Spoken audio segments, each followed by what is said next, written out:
Reverend Dr. Brianna Parker has introduced herself in the first session. I don't think she needs another introduction, so I'll just present to you our presenter for this second installment, this plenary session number 2, Climate Change, Black to the Future.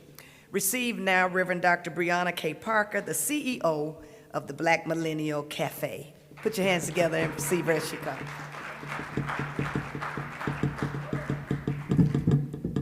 So I've said this before, but I'll never tire of saying it. So thank you so much to the Reverend Dr., soon-to-be double doctor, Madam President, and Gina Stewart. I'm grateful to be with you guys today. I know some were in the first session, some, we're new together. But we're going to talk about where we're headed in the future and walk through that. I know you've had lunch, and then you've had amazing presentations. So if we could start with something a little interactive, okay? Don't get uncomfortable. I want us to think through ministry in this way. When we think about where we're headed, everybody needs a partner. We can't work in a bubble. You need to be able to think through things on a large level with some type of companion. And so I go through an exercise with all of my clients, and that is to find your secular counterpart. That makes innovation much easier if you could just find your secular counterpart. So I want you to think through what you do, your target audience, and then find someone who meets the same audience need. So if you're over men's ministry or you have a men's organization, Scotch Porter is a brand on social media, and they did really well from the jump. I started to really think through what Scotch Porter, what their game plan was, what's their strategy. And I realized Scotch Porter shows a lot of bearded men who are very handsome. They attract the woman buys the product, she shares it with the man, and the man becomes the customer. That's their strategy. They know that they only meet the needs of men. But in order to capture the attention and dollars of the man, they capture the woman. If you work with young people, you want to think through your counterpart in that way, because Nickelodeon has shifted, Disney has shifted. Think through the people who are shifting. What does it look like when they're doing programming, and how have they changed it? What does it look like when they're doing in-person events to actually get people in? Do they ever do anything live? What is their social media like? What is their email campaign look like? That's what you have to do. Look at people who minister to Black boomers, because you know the demographic of your church, right? Black emerging generations, and then you find what they're doing, and you actually sign up on their email list and think through what are their subject lines? When they get an email, we do in business email nurture campaigns. In churches, you do e-blasts.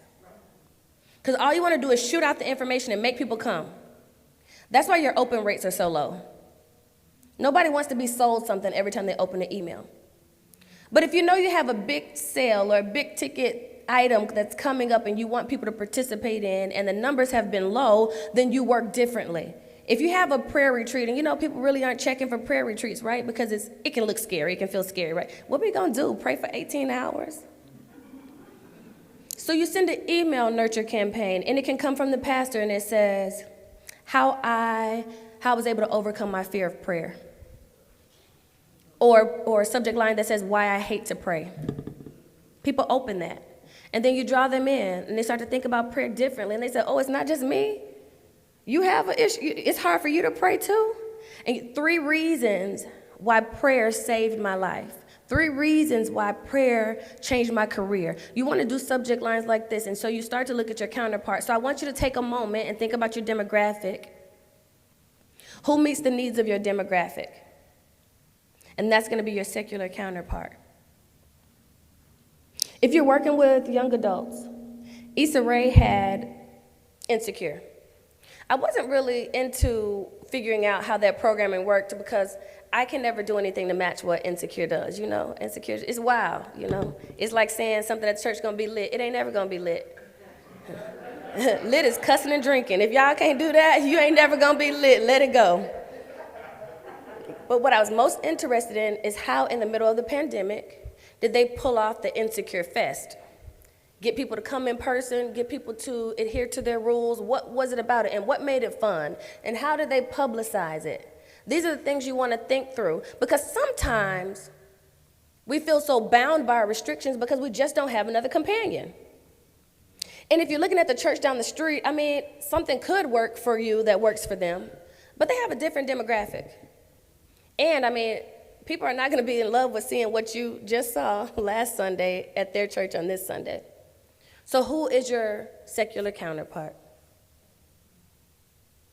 What does their email campaign look like? What is their programming? Does Nickelodeon do 1 hour programming or 30 minutes?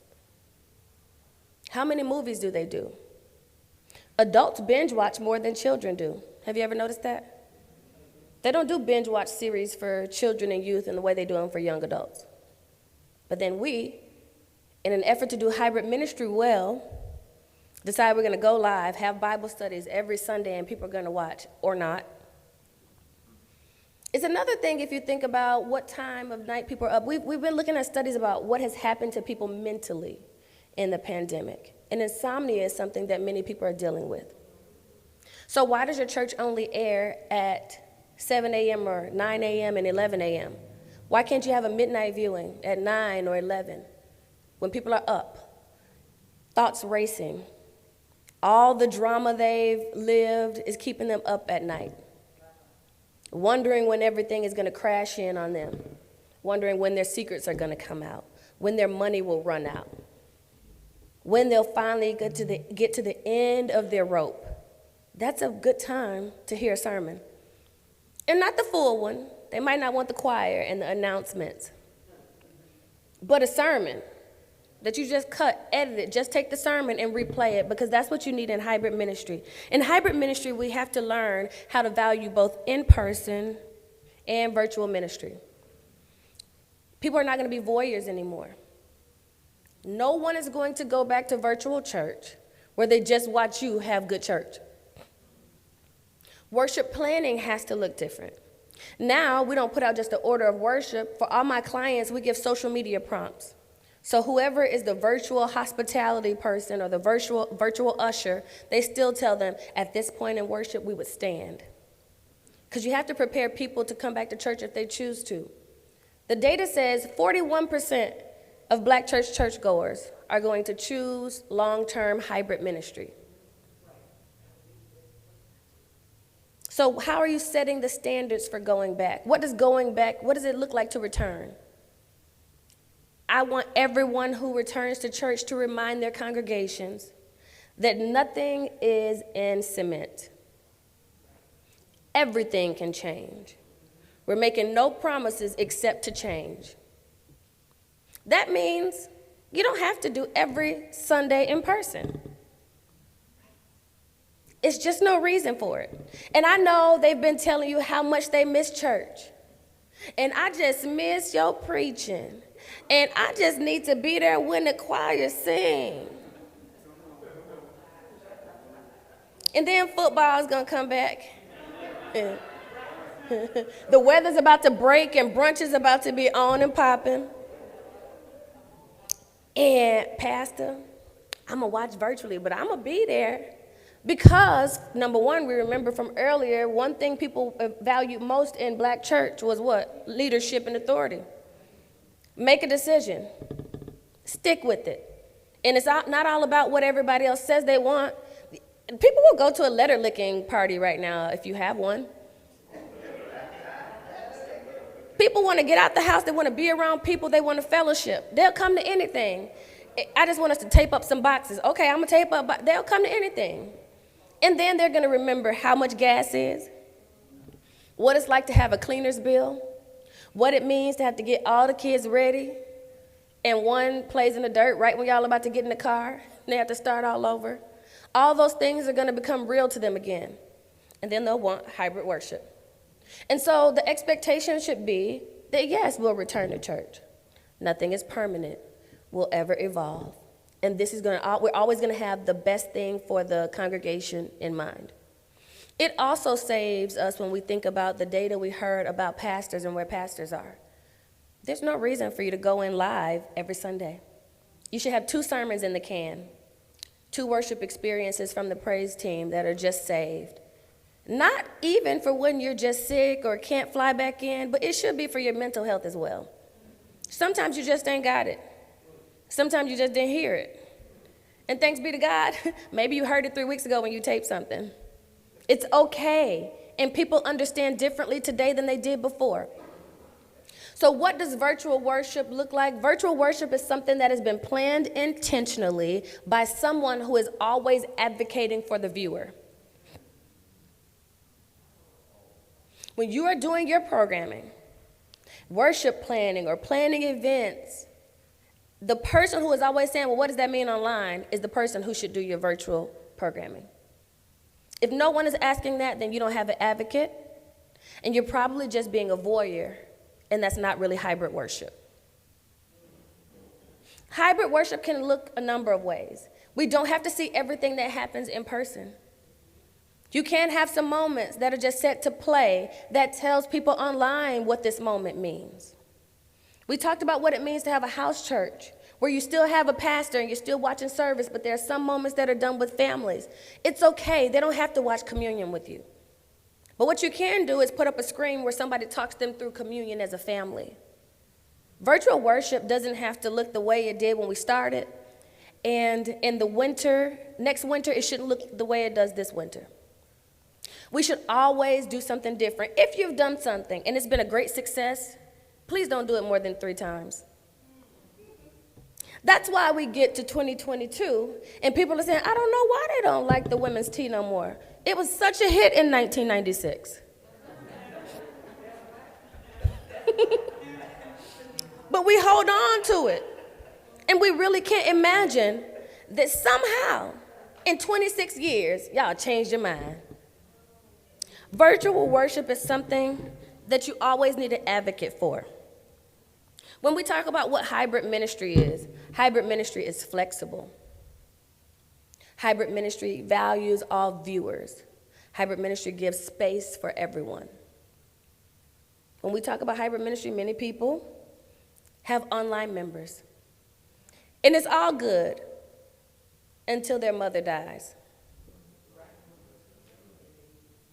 Because membership has its privileges, is what most church says. And the privilege of being a member means we take care of you. We provide pastoral care. So if I would preach a local person's mother's funeral, what does that mean to the virtual member? What do they get from you? They're not using much overhead at all, but they can't get the care that they need. So are you committing to going to bury their family members? Are you going to find liaisons in their area, or are you going to use seminarians? Or are you not going to be a virtual member? You're not going to have virtual members. Maybe you have bridge members. Bridge members are saying, hey, I understand that you've connected with us. I understand you want to be a part of our ministry. So what we're going to do is we're going to disciple you over a period of time while we help you find someone in your area, and you give them a liaison. Because it's really not quite fair to provide no care to people who give and serve online and watch online, and they have no benefits. Let's talk about online service. Many people are talking about hybrid ministry and how to engage everyone, but many people don't have hybrid ministries. There are some ministries that should exist online that don't need to exist in person. There are many ministries that exist in person that should be more like a group or a quarterly event and not a ministry. Some stuff that was relevant 10 years ago for a ministry that met every month just isn't relevant today, and that's okay. But what's your new members process like for hybrid ministry? Are we still doing 13-week classes? Are we still waiting and expecting people to log in time and time again? Is it on auto demand? Can you just watch it anytime you want to? Or do you have to be there live? What does it look like to find your spiritual gift online, and who's going to walk you through the process? Who helps you find your purpose? Hybrid ministry has to be more than just in-person ministry that someone gets to watch. If you claim to have hybrid ministry, then you need someone who's doing hybrid ministry, somebody committed to virtual and in person. Many people are getting online pastors, and I get it. Our online pastor boot camp was the largest selling webinar we've ever done, and the ticket was 3 times as high as the normal one, because it was a 3-day boot camp. Most people who have an online pastor really just have someone in the chat room. That's not an online pastor. That's online hospitality. That's an online usher. Somebody who is doing online pastor, who's your online pastor, should be doing your SEO. SEO is like the hashtag of the internet. How do you want to be seen? Someone said the other day, how can one be a bishop? And I said, get a printer, just kidding.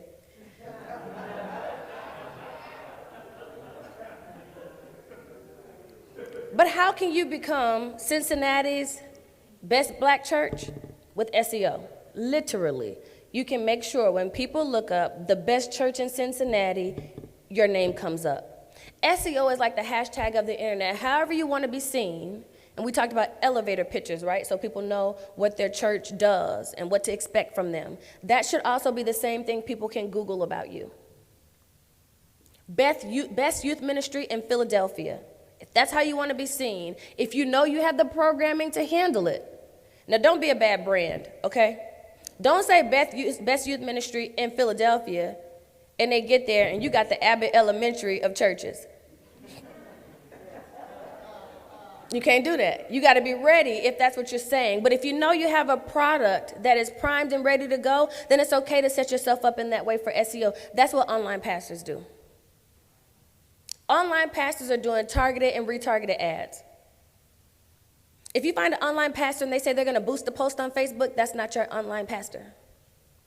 An online pastor is somebody who can do a targeted ad and then retarget it. So then when you say, I look something up and it keeps following me everywhere I go, every time I'm on Facebook, every time I'm on Instagram, that's somebody doing great marketing for your church. It used to take 7 touches for something to really sink in or for a product to be something that people wanted to actually work with. It now takes 30 plus. When people don't like your stuff, it's not because they're just scrolling. They probably didn't see it. It takes a lot to stay in the algorithm. And so if it takes 30 passes, that means your social media has to talk about it. Your story has to talk about it. You need a targeted ad that's talking about it, a retargeted ad that looks a little different. You have to have an email nurture campaign that's going to follow it. You have to, when they're on WhatsApp or when they go to Google, that same ad needs to follow them again. It takes a lot to have 30-something touches. And so what I don't want you to think is that this is easy and you've just missed the mark because you didn't post on social media a couple days. Because that's not what that means. It means that this is a whole new world that is hard to keep up with. And it takes so much to actually stay in the game. But your actual online pastor should be doing SEO. They should be doing targeted and retargeted ads if you're going to pay for one. If they can't do these things, there's no reason for them. And they should be doing email nurture campaigns. They should be changing the copy on your website. These things have to happen if you're going to have hybrid church. Changing the copy and the landscape of your website is just like the landscaper coming to clean up and make sure the parking lot and the lawn looks good on Sunday morning. If you had an Easter egg hunt, when they come next Sunday, are they going to see plastic eggs that are empty just in the yard? Well, if you wouldn't want them to see that, why are they seeing banners on your website from 2021? Ministries that don't even exist anymore. Pictures that don't even look like us. I started taking all the pictures down. I was 30 pounds lighter 2 years ago. That lady don't exist no more. Don't even worry about it. How can they find you? I saw something that said in hybrid ministry, your new front door is your website. It is not. In hybrid ministry, your new front door is your social media post. You cannot be ugly on social media and cute on the website. You can't talk about CME people on social media and then have an inviting picture like this on the website. Oh, come all ye faithful. No, you were talking about us. You said we were CME and you was tired of us coming just one third. Because your social media is your front door. Hybrid ministry means you're going to program for in-person experiences that the programming will be creative, innovative. It'll engage all learning styles. This is something we can't miss anymore. Hybrid ministry, virtual ministry is too easy to miss. So not only should we have always done it in person, it is mandatory for virtual ministry. We have to be able to engage all learning styles because we just don't know who's watching. I had a friend who would come to church every Sunday, and she called me on a Tuesday and said, Bria, I need your help. And I said, okay. She said, I stopped coming to church in person. This was well before the pandemic. I said, why? I haven't seen you in a while. She said, I like to go online. I said, why? She said, because I don't like to read with everybody else. I said, what? I don't like to read with everybody. It makes me uncomfortable. I said, well, what? You know, we ain't called you up. It ain't third grade where we not called you where we said read. So I don't understand the problem. She said, I can't read. So when people are singing, if I don't know the song, I can't go along with it. So I told her, I understand. I don't want you to be embarrassed. You stay virtual, and we're going to get you in the KIP program and teach you how to read. Adult literacy is necessary. So we can't make the assumption that everyone is learning and reading along and participating that same way, because it's just not true. People are having struggles today that we do not imagine they're having. One thing we have to remember with in-person is in-person you can do demonstrations in ways that really catch on. I could tell you a demonstration, but I want Dr. Stewart to have a really great first year, so I'm going to leave it alone. But virtual experiences, the demonstrations don't always hit the same. So what you have to do is you have to give practical application, and sometimes that looks like making sure there are practical application opportunities for online people, even if it's not for in-person. People will only go to virtual for as long as they think they're valued.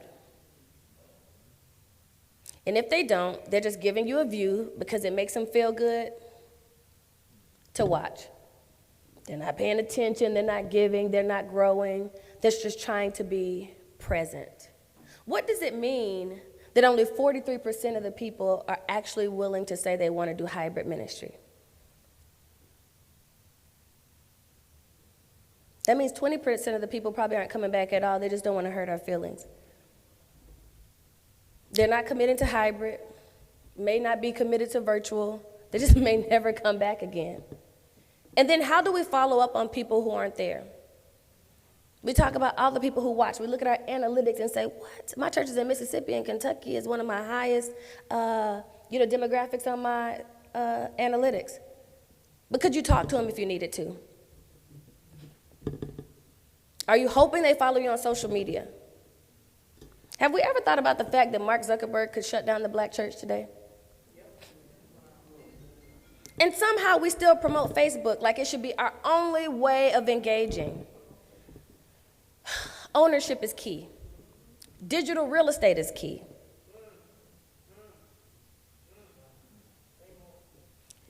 I appreciate P.J. Morton. He has a song, Buy Back the Block. If I don't own it, I don't want it. And black people still need to think like that. We still need to direct people back to our websites. We still need to give people the opportunity to view on our website, on YouTube, and on Facebook. We still need to make sure we are capturing people's contact information. You don't have a membership, you can't even email. And I understand that, you got 9,000 views, and you probably boosted it for about $50 to get those. But how many of them can you talk to again? If you can't keep in touch with someone, you can't call them a member. We need the opportunity to be able to have conversations and grow people. We got to see that not only was leadership of the pastor really important, that we got to talk about earlier, style of preaching was important. How are you able to try different styles of preaching when you can't hear the people say amen? How will you figure out what works virtually that may not have worked in person? Because at some point you have to look at your data. When do people drop off? Why do they drop off? If people are dropping off when you get up, can your ego take that? Are you able to make adjustments? Are you telling them, it's because y'all sang too hard? It's because the singing wasn't good enough. Or can you make the adjustments? Because we've learned it's not about, we talked about this earlier, it's not about content always. Sometimes it's about production and excellence. So how will you get to the place where you can capture the attention of the people in a way that allows them to hang on with you? People are not trying to abandon church, but we're not always trying to keep people. And what does it profit the pastor to gain thousands of views and lose a local church?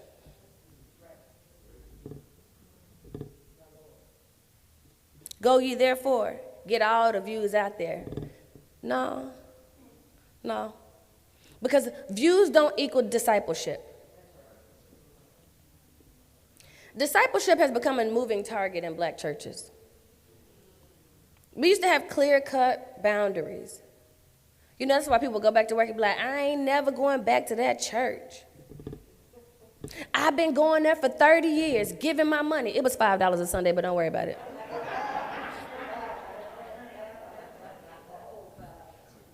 And when I finally needed something, they told me I couldn't have no money. There were certain standards that were set up, and they probably knew them. But do we know them today? How often do I have to watch to be active? How many times do we have to go to Bible study for me to be a disciple? How often do I have to serve others? See, these things were clear when we were in person. What is the difference in being a visitor and a member and a disciple? Does anyone have that clearly posted anywhere? It's important. People cannot meet the mark if there's a moving target. So you literally want to go, and you really want to tell people, we expect you to watch live 2 times a month. We expect that you participate in our Christian education program. We expect that you serve others once a quarter, either collectively or individually. People need to know what it means to be a disciple. Because now we don't have any rules. You say, hey, pastor, can you do da-da-da-da? Well, you know, we have some standards. I've been watching. You've been watching? I've been watching. I remember I live in Dallas, and I served a mega church, Friendship West, and I would be, you know, in random place. I could be in the mall, and somebody start talking to me about God. I'm like, really? Oh, amen. What church you go to? Friendship West? Shut up. And they be like, mm-hmm. I be like, I go there too. And they be like, you do? Never saw me. I said, yeah. They be like, I don't think I ever seen. You know they have a woman on staff. You ever met her? I think I might have seen her before. That's me. That's you. You look different in person. You ain't been to church. If they weren't honest about in-person worship, you know they're not going to be honest about virtual worship. Virtual worship is more than entertainment. It's finding a way to impact people who you may never see, which means we don't get the same type of notches on our belt. How many members you got? A lot. We don't know how many members we have anymore. Have we given people a chance to check in again, to tell us if they're still members? Are we giving visitors the opportunity to say how they want to engage us? Do you want to stay a visitor? Do you want to be a member? You want to be a committed visitor from afar? You want to kind of go together? We have to give people these opportunities. You're going to be bae or you're going to be wifey. There are levels to all this. It's complicated. It's more than a relationship status on Facebook. Sometimes it's our relationship status with the church. Sometimes it's our relationship with God.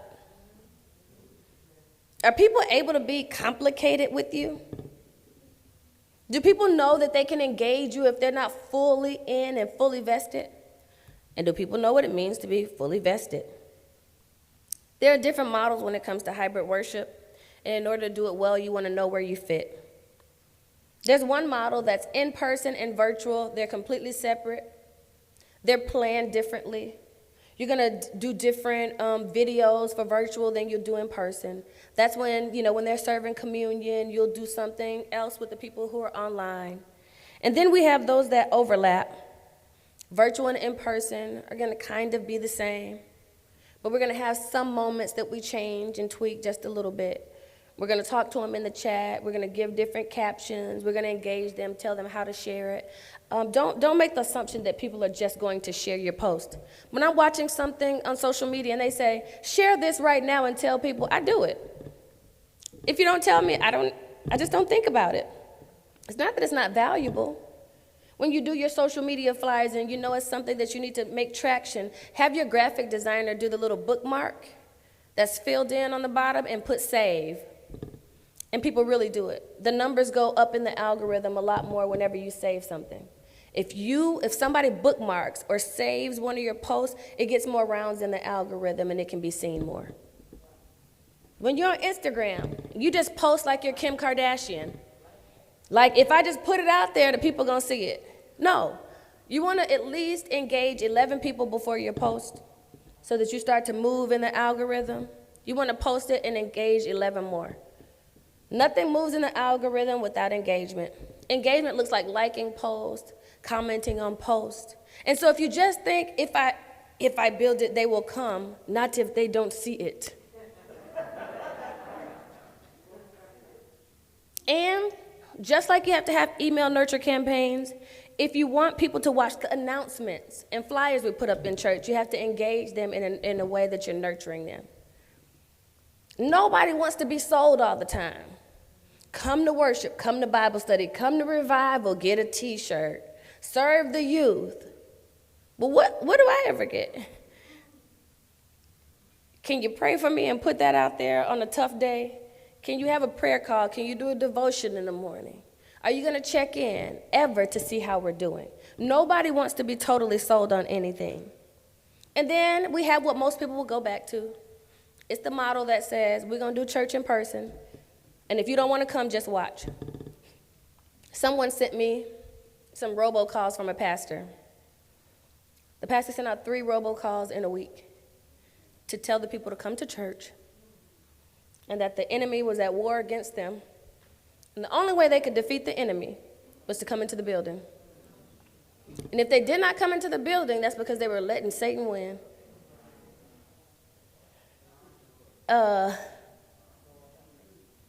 Let's just talk about financially. It's a lot of overhead.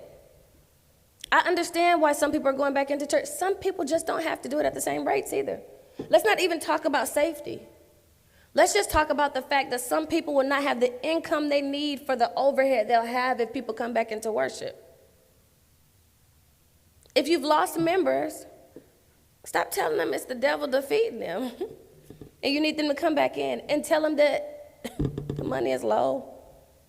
Because coming back in, you're going to eat up as much in overhead as you're going to take in. And the devil is not being defeated.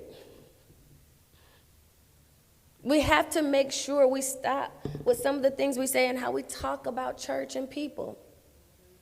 It is true. People have gone back to a lot of things and not church. But to keep complaining about how people have gone back to everything and not church does not help. Shaming people doesn't bring them back to church. It makes them find a new one. You do know everybody has a backup church now. Everybody has a backup church. It's like when you out there dating. If you don't act right, somebody else will. Huh? You don't act right, somebody else out there who will do it right. And that's how people are cheating church, because they haven't been discipled. But we've been talking about the future of ministry and where it's headed. I stand 10 toes down and tell you the future of ministry is in life stage ministry. Life stage ministry is the future of our ministries. We know that because when we looked at numbers around programming, when people felt most valued, when people valued the church more, children's ministry, youth ministry, young adult ministry. Why? Programming is best in what ministry? Children's ministry. And then youth ministry. And maybe if they're serious, young adult ministry. After that, there's no more programming. Sometimes people have really strong seniors ministry. This is going to be the difficult part about life stage ministry. You actually have to know who's in your congregation. The church is now 64% single. Your church might be 84% single, and you might have a strong marriage ministry. And they do, all 12 of them do a lot of work. But the 84% just be sitting there twiddling their thumbs. Well, on Tinder or Bumble or The League or all the other places. But we cannot have ministries that don't meet the needs of our people. Life stage ministry is only the successful future of ministry if you know who's there. If you're speaking to the life stages of the people in your church. And let me say this. Sometimes people say, Dr. Bree, we need more millennials in our church. Well, they old, but I get it. You want emerging generations there. You want all generations to be represented. I just want to free somebody and tell somebody that everybody's not going to have all generations in their church. You won't. Some people do amazing senior ministry. And that's where people go to grow and go home. It's like in-stage ministry. And it's okay and it's valuable. And if that's who you have, serve them well. And know that when people are aging, they'll continue to come if you're intentional. I know I can't get no amen because everybody wants to have a fully intergenerational ministry, but what if you live in a place where they don't have any school, any colleges? No one's really young who's trying to buy a house in that area. You have to serve the people who live. Let me say this. My late sister went to this church, and I wasn't in love with her pastor, okay? And I'm a baby sister. And my favorite first lady is here. And we are, well, my sister's no longer here, but we were definitely going to be the women we are because of the now Reverend Cheryl Wesley. Amen. And I remember every time I'm with my older sister, I become a baby sister again.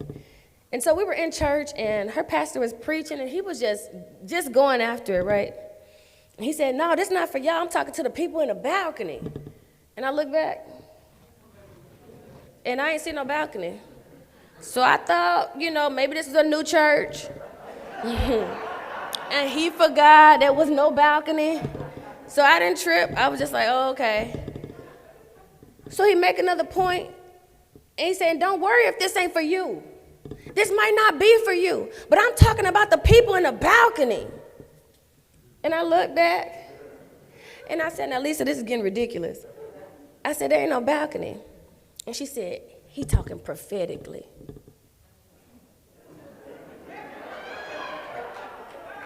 When he did it the third time, Reverend Wesley, you'd be very disappointed in me. I laughed like nobody's business because I'm not mature enough to watch nothing like that. I said, why in the world on homecoming Sunday, when you finally got somebody in here, would you spend time talking to invisible people?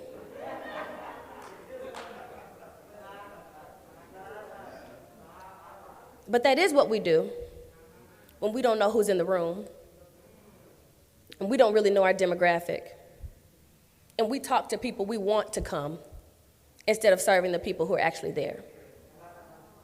If you have singers in your ministry, it's okay. People talk about Joel Osteen. I just see him as like a starter church. He's really great at bringing people into Christ. Let him do what he does. I want him to get to the point where he hands people over when he's taking them as far as they've gone. Because it's okay to be the first step of ministry in the lives of people. But when you're intentional, he can bring in thousands and pass out thousands along and bring in thousands and pass out. You just have to know your place, and it's okay. I went to a church, I preached at a church, and it was time for the close, and it was a millennial church, and they had been quiet the whole Sunday, the whole service, they were just quiet. And I closed that sermon like a nursery rhyme because I said, I'm not giving them nothing they don't want to hear. I am not going to holler, and they're not going to talk back to me. So let us just go ahead and quietly end this. But I watched the way they did ministry. Not only did I have to pivot in that moment, they made so many drastic changes. When it was time for the announcements, they announced that they were going to go to a basketball game. They were going to have club seats. And I said, this is a rich church. Y'all don't want no nosebleeds. Y'all got expensive seats. But he had young adults who were professionals who wanted luxury everything. And they sold out of tickets because they knew their audience. It is much more difficult to master life stages for a virtual church that you don't know. I'm headed toward telling you that you don't have to hire anybody to begin to know your people, but you do have to begin to survey them. Because you can't talk to them. They're not all shaking your hand. You don't know them. And the only way you can know them is, of course, you can look up data in your city and find out about them, but to know who's in your church and what their needs are, it's okay that when you do your membership form, you give out a needs assessment. And it can include life stage questions. After a while, you'll see a pattern of the people who are coming in, because maybe the people who used to walk in the door are going to be very different than the people who come online. Life stage ministry virtually is not going to be easy, but it's definitely going to be worth it. Life stage ministry is going to meet the needs of people who want an archive type of ministry.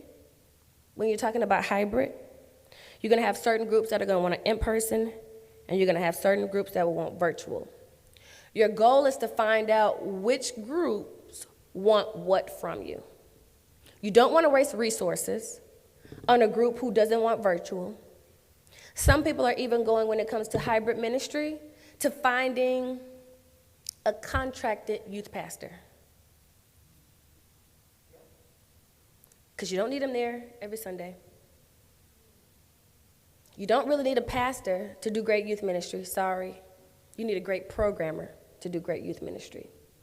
And you do a contracted pastor who is going to be intentional about giving a word that is going to be relatable and that's going to be practical, that can meet the needs of your youth. And that can always be virtual if your programmer is going to give you good both in-person and virtual programming. Things are changing. Churches are going to have, we talked about this earlier, more contracted workers, less full-time workers. I have used the same virtual youth pastor with 3 clients. He has integrity. He's serious about meeting the needs of his clients, and the young people love it. And it's never live. It's only archived.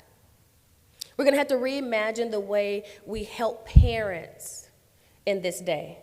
We talked about having a place where young people can go to catch up in school because they're behind because of the pandemic, a place with Wi-Fi, and sometimes we don't actually need tutors. Sometimes we just need to give people a place out of the cold or a place into cool air in the summer with the lights on so they can do work. We also want to think through the fact that people are no longer doing the same things. Podcasts are huge now. I can't even tell you the kind of money they're giving out for podcasts these days, because I don't want y'all to get yours before I get mine. I just plan. But how many of your sermons are on a podcast? We're going to need money in the church. We won't be able to afford full-time workers. A podcast that's going to generate money for you from Apple or from Spotify or one of the other companies is going to help your ministry. You've already preached the sermon. It's already been recorded. You can't cut it and put it on a podcast so that people can reach your ministry and help you to get the kind of views that's going to pay for probably a quarter of the youth ministry's budget. We're going to have to think about what it means to monetize but not exploit the people in our lives. We want the money to come from the companies we're using. We do not want the money to come from the people we're attempting to serve. We have to think about what it's going to mean to speak to young people in this day. Influencers. We just really have a problem with people who aren't just solely committed to our churches.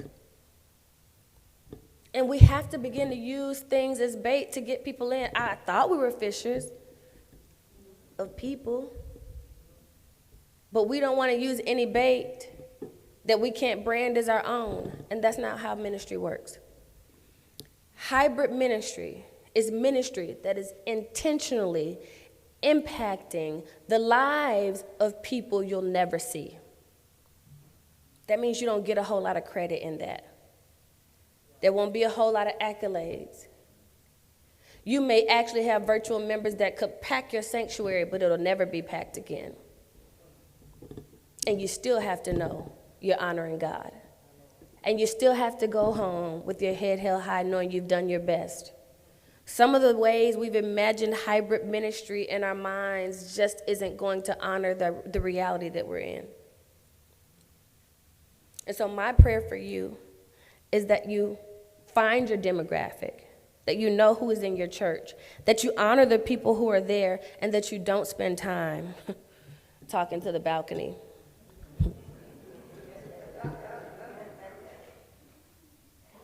When we talk about secular counterparts, I'm really inspired by the company Spanx. Some of it may be because I need them now after this pandemic, so I know a little bit about them more than I did before. Some of it is because this is now a billion-dollar company that's been sold to a woman. Spanx was led by a marginalized person. She used the lens of a marginalized person. Because she found a lane that no one else wanted to work in, something she could see well, something she was passionate about, and something that impacted her life, she is really still without a popular comparable peer. Even when you wear other undergarments, what do you call them, Tanika? Spanx. That's the brand. She learned how to meet the needs of some group of people who no one else was catering to. If you're jiggly, just jiggle. Until she came through. And she said, you don't have to jiggle by yourself no more. But before Spanx, it was if you're jiggly, go to the gym. If you're jiggly, get into a calorie deficit. Fix yourself. And this woman in her marginalized world said, until you can get there, I got help for you. It wasn't all or nothing. It's not saying don't be healthy. It's not saying don't work out. But it's also saying you don't have to be shamed when you wear your clothes if you're not there yet. She wasn't quick to jump ship. It didn't boom right away. It gained value over time, and she was okay with incremental success. And once she found that she was successful at the one thing, she expanded her product line. We should always do ministry with someone specific in mind.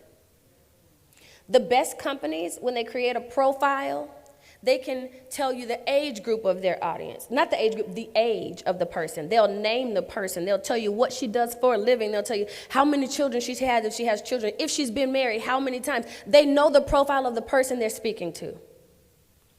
And because they've tapped in such a very strong way, they don't jump ship when it looks like it's not working. They don't jump ship if they had the same amount of views.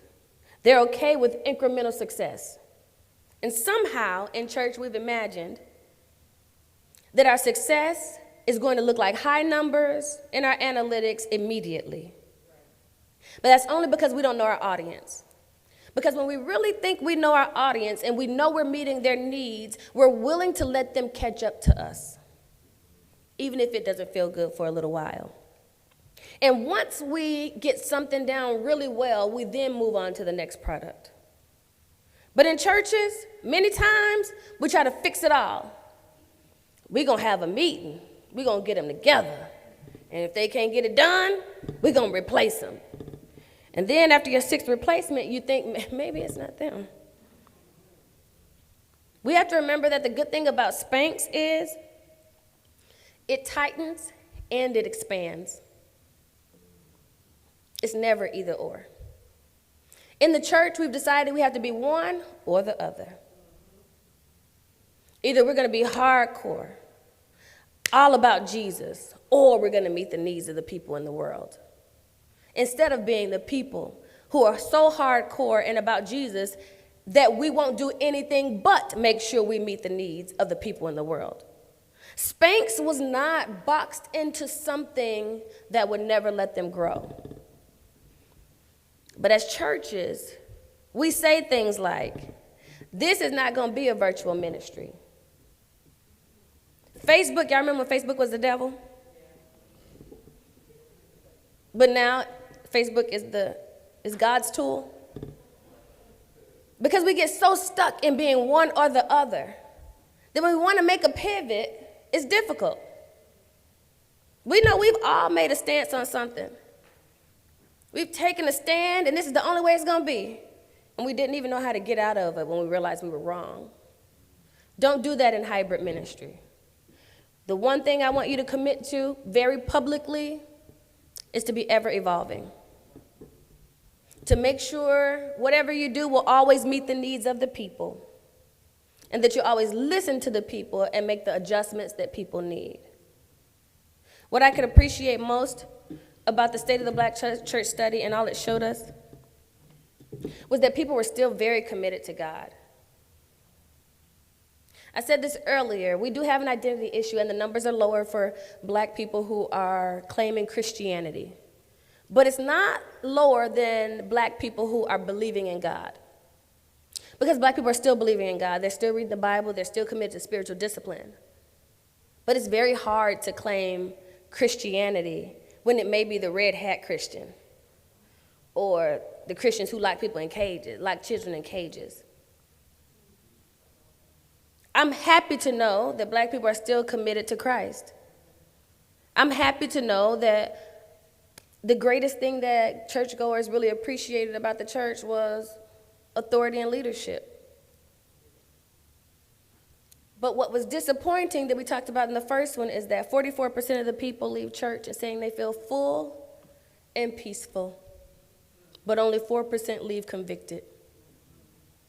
That's a discipleship issue. Digital discipleship is the only option we have today. But hybrid ministry only happens well, and you only build digital disciples when you have someone who is intentionally advocating for the viewers online. So I hope we take it seriously. And I hope we begin to understand that hybrid ministry is not so that we don't fail as churches. It's so that people don't fail this world. Any questions?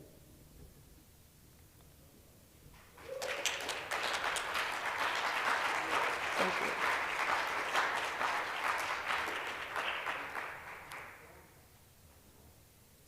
Any questions? Yes, sir. Oh, I guess we have a little more time than I thought.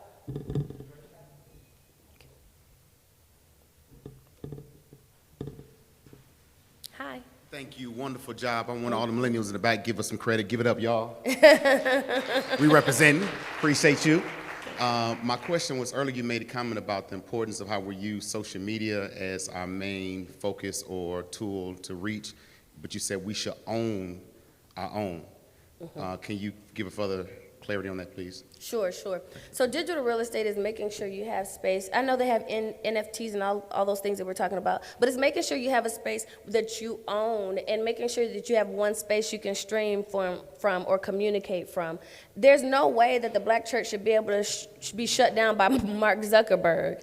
But it can happen if the only way you stream and the only thing you rely on is going to be your ability to communicate via Facebook. But if you're able to do the text message community opportunities, if you have email campaigns that are up to date, if you're going to be able to stream from your website, if you also have an opportunity to stream on YouTube, then that allows you to have a different type of ownership. And no, we don't have something. Everybody kept saying, we should come up with something that's black. No, we should come up with something that's black and honorable.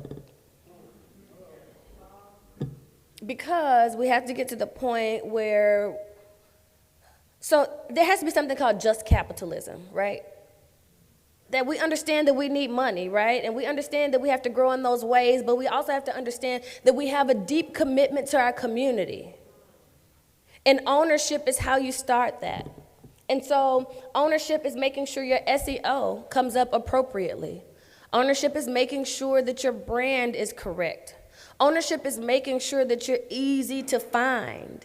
Ownership is also making sure people have the right elevator speech. When somebody has a church name and it says, this is Brown Rug Baptist Church, we grow people, that's really strong ownership. Because guess what? Y'all don't have to have grown anything in the last 10 years But when your members talk about you, oh, we grow people down at Brown Rug Baptist Church. So at least you're putting out the expectation and you're owning who you want to be in the space. Digital real estate is something that we're going to have to honor in some different ways. And even if you have to start with SEO, change optimization very slowly, you need to do it. Ask your web designer if you have pixels on your website. Do we have pixels on our website? Because if you don't have pixels, you're never going to dominate your space in SEO. You're never going to be able to launch successful campaigns. And you're never going to be able to retarget people to make sure they're getting the number of touches they should so that you can actually grab their attention. So if you're doing online, remember SEO. Can we do SEO? Can we do targeted and retargeted ads? Do we have pixels on our website? These are things that are going to be extremely important. Keywords. Does that exist? Yes, sir. Dr. Parker, I'm the only one in here who doesn't know what SEO is. So SEO means search engine optimization. That's just saying that when people search certain things, you're going to be number one. You're going to be first to show up. If you have a common name, there are some people who are going to show up before you do, right? If I look up Pastor Robert Moore, I can probably get tons. So if I'm Pastor Robert Moore and I know I have a very common name, I'm going to even dominate the search engine optimization so that I come up number one when they're looking up Pastor Robert Moore. And you do know that you can look up black churches and white churches will show up, right? Because they've dominated the search engine optimization so much that even when you're looking for a black church, they're going to show up. And they're going to grab your attention. There are people who spend millions of dollars in search engine optimization. Yeah, you want to be first. How many people go to the second page of Google? You're like, you do it to me. But when you're looking for a church, you look, let me see who, what, two, oh, this look good. And how many times are you going to click and keep going? So that's how you show up, that search engine optimization. You're welcome.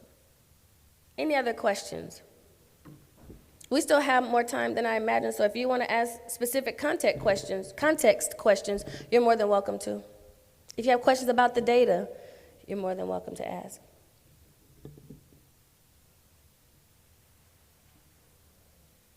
No questions?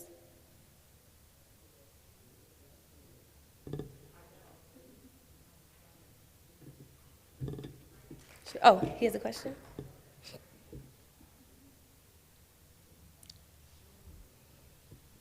We just was conferring over there. How do we identify individuals on the digital media? And I know it's an analytics question, sounds like. To be able to retarget people and do all that, which categories do we really look for? Like we get the Google analysis, but that's, to me as a pastor, that's just numbers. Yeah, so when you're trying to target and retarget, first of all, Facebook is always changing, right? You're not allowed to put in black. So we have to put in stuff like Malcolm X, Martin Luther King, Jamal Bryant, if you want to do black church people, because he has such a large following, and you know black Christians are there, you put in things like that. You put in, if you're trying to do young people, you put in somebody like Dana Chanel from Sprinkle of Jesus, and all the drama she has around her, I get it, but it's going to give you a certain demographic. So it's something that you're never going to want to do on your own. I still don't even do it, and I think I understand it well. But you want to find somebody who's going to be able to stay on top of it, because someone can build an audience for you by looking at those numbers that works amazingly well today. And 2 months from now, that audience won't work anymore. So it's constantly being tweaked and changed. When you're looking at your analytics, you want to let somebody look at your analytics who's going to change and continue to optimize the audience. So if they look at your Google Analytics and they see who is impacting the church, and then, going on your site, and then they're going to look at your pixels to see who keeps coming to your site, and then they're going to go back to the place that they created the targeted ad and start to change that audience. It's tricky, and it's not something that I want you to do on your own. I just want you to find somebody who really knows what they're doing. and who can give you what you need. Now you should know this. When it comes to Black church, people need a learning curve. I spent $15,000 on just trying to get my target audience right, because it's an area most marketers don't actually work in. And because it hasn't been worked, there are no tricks of the trade. Well, maybe now off of my $15,000 plus dollars, there are no tricks of the trade. There are no guarantees because it's not an overly saturated market. And so somebody has to start to tweak audiences and figure things out and figure out how to market to Black church people. And that is still really untapped. And so give them the leeway to learn it, but if they don't know it, it's gonna be a waste of time for them to be there. And if they do know it, and know it well, they're gonna tell you why they have to stay, why you have to consistently work with them, because they're not gonna keep tweaking it so that you get to stay at the top of your game. You can also be number 1 on the search engine today, and you can be number 547 in 3 months if other people start to add to the search engine optimization. So it's nothing that you get to do just one time, unfortunately. It seemed like you had a follow-up question.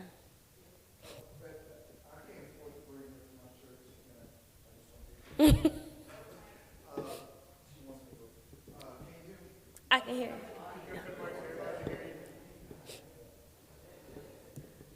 Okay, so it sounds like you're saying that we got to start creating our own algorithms, or either driving the algorithms that are out there? Yes. Okay. Absolutely.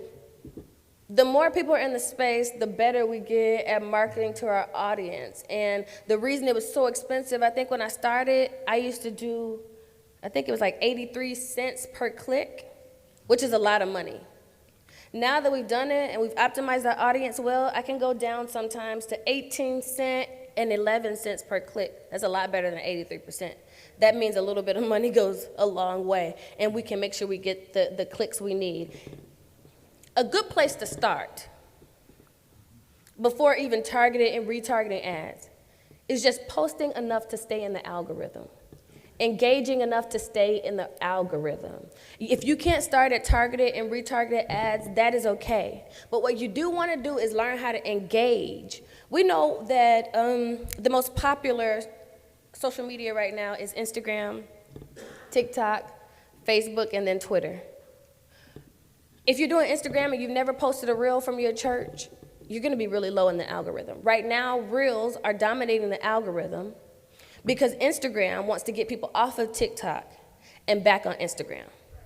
So if you want something that makes its rounds really quickly, do it on a reel. It could be a regular video, but don't post it as a regular video. Post it as a reel, because reels are going to be dominating the space right now. Mm-hmm. Yes? Oh. Okay. I don't know.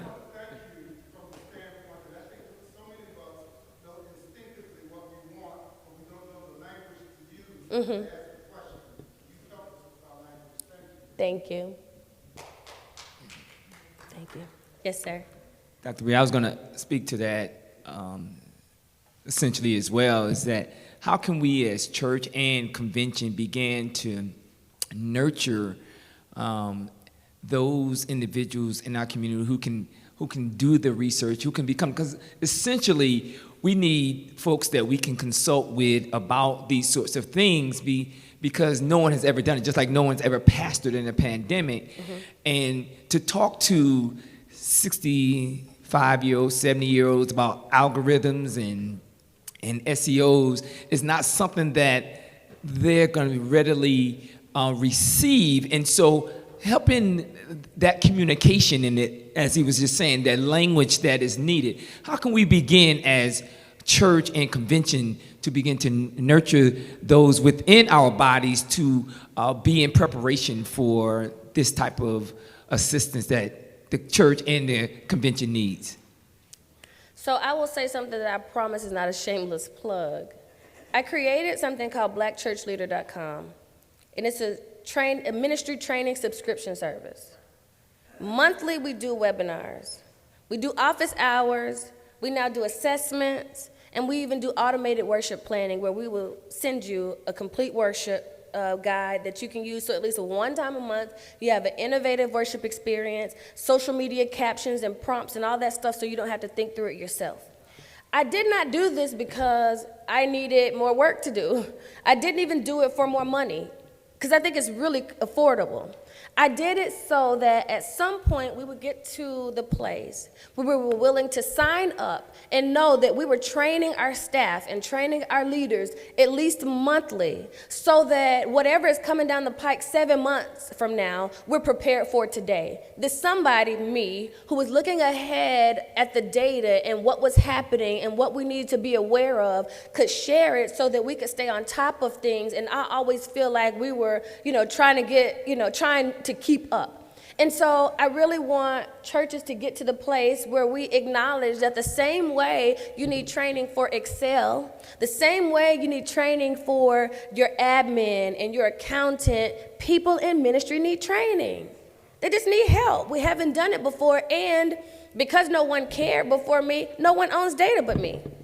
And the best thing I could do without just pushing out numbers all the time was make sure there was a way that I could continue to translate data for churches. I could continue to help churches to understand how to practically use data, and that was to create that. So I say that to say when people are creating opportunities for us to use so that the kind of information we need is very tangible, that we take advantage of it. And don't imagine, I learned that sometimes we think we're making somebody rich, or we feel like we're feeding somebody if we give. I promise you, my life does not change based on blackchurchleader.com, but I can also promise you yours can if you take it. Because I'm committed to doing the work for my community. And I did not want to be the person who was the Louis Vuitton of ministry strategy. I knew everybody couldn't be a client. I know I'm not going to put all the work on my back and travel around lecturing all the time. But I wanted to do something because I thought it was my reasonable service to make sure it was accessible to all people. So when you see these types of opportunities, take them seriously and realize even if you don't understand why it's necessary now, trust that somebody is looking ahead and looking down the road to give us what we're going to need.